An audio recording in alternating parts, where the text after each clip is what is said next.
What's up, my friends? Jason Jimenez here. Today, we are getting into a massive story that's shaking the world. Israel has just conducted an extraordinary military operation against Iran by deploying over 200 warplanes and drones that struck more than 100 targets, including their nuclear sites and military leadership. Now, as a biblical Christian, I'm going to analyze this major event and highlight Israel's legitimate right to protect itself while considering potential consequences that this might have for America. So, what just happened? While the Israeli Defense Force initiated what they called Operation Rising Lion, which targeted Iranian nuclear facilities and eliminated key military leaders and nuclear scientists.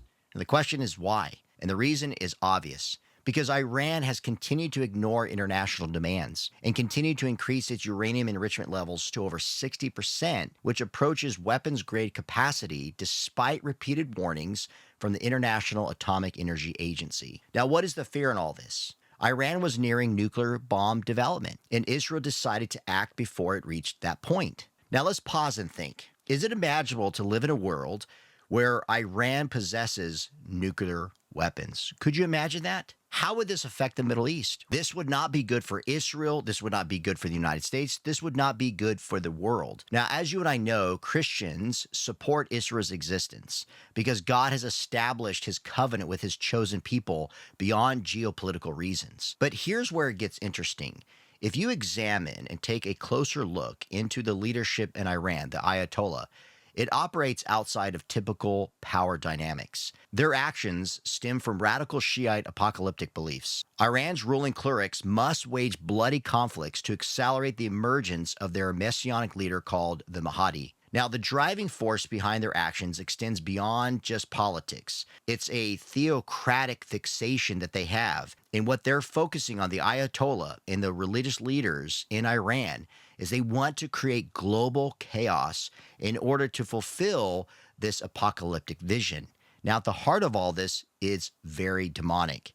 Now, what negotiation strategies do you think exist in order to engage this type of leadership in the Iranian government?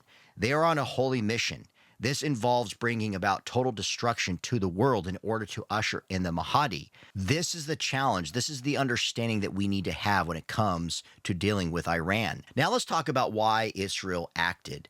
Prominent conservative commentators, including Glenn Beck, Mark Levin, even in the Heritage Foundation, explained that the situation was not about initiating war with Iran, but about halting an existing threat.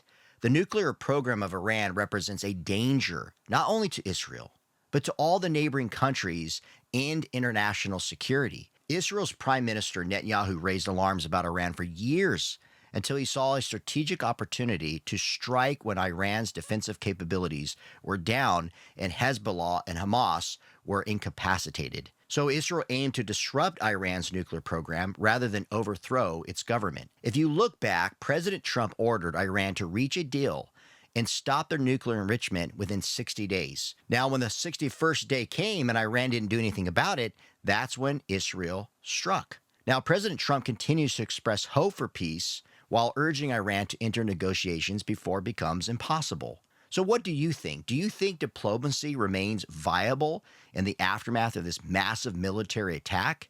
Now we enter into the potential fallout. The newly appointed commander of Iran's Islamic Revolutionary Guard Corps, Mohammed Bakbar, he responded with these words after Israel's strategic attack, quote, "In retribution for the blood of our fallen commanders, scientists, and citizens, the gates of hell will soon be opened upon this child-killing regime," end quote. Iran responded by launching more than 100 drones against Israel, and experts now fear this might lead to further escalation. According to Steve Witkoff, a senior U.S. official, Tehran possesses 2,000 ballistic missiles capable of targeting not only Israel, but also regions within the U.S. Even more chilling, security specialists are alerting authorities about possible terror threats within the United States. It's pretty alarming that the U.S. terrorist watch list contains information of over 8,000 identified Islamists. This is why the U.S. must maintain heightened security readiness,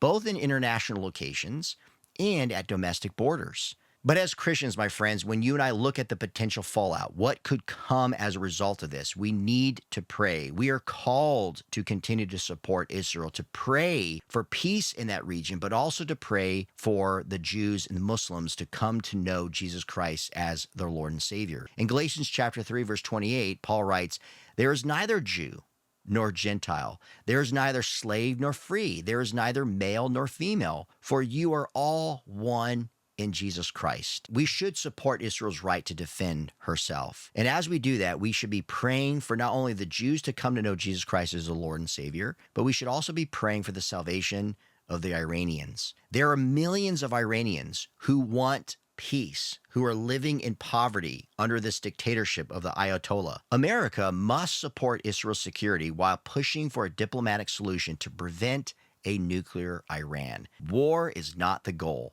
Peace is the goal. But Iran has an apocalyptic worldview, and Iran has a missile arsenal. We cannot be naive, my friends. We need to stay informed, stay engaged, and pray for peace. Thanks for watching, my friends, and please subscribe, like, and share this video if you think it's a conversation worth having. Until next time, keep standing strong in your faith with wise thinking and bold living.